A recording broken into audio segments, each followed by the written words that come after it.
နေတာဖြစ်တယ်ကျွန်တော်ဒီနေရာမှာပါဝင်တာ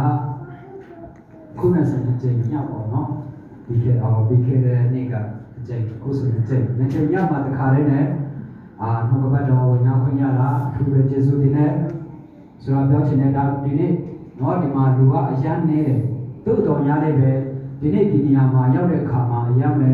နေတဲ့ချင်းရှိတယ်တယောက်နဲ့တယောက်ကြည့်လိုက်ရင်တော့အကုန်လုံးအပြုံးပြုံးလေးပဲနော်ပြုံးပြုံးလေးဆိုတော့ပြောလေးတဲ့နေတတ်တဲ့သူတွေဆိုတော့အရန်ပဲနော်ကျွန်တော်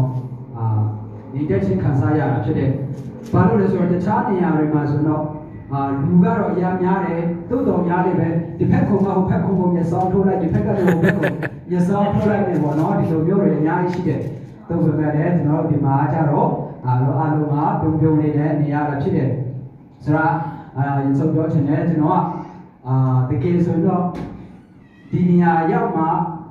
ရာထူးတိုးလာတာဖြစ်တယ်ဘာရာထူးလဲဆိုတော့ပါစတာနာမည်လည်းရတယ်ဆရာလည်းနာမည်လည်းရတာဖြစ်တယ်နောက်ဖြစ်လာမယ်ထင်တယ်နော်ဆိုတော့ကျူတင်ပြီးတော့နာမည်ပေးထားတာအမှန်တော့ကျွန်တော်ကဘာမှလည်းမဟုတ်ပါဘူးနော်အပြင်မှာကျွန်တော် contraction လုပ်တယ်ဆိုတော့အပြင်မှာအလုပ်ပါဆိုတော့ဆရာခွင်လဲကျင်ရတယ်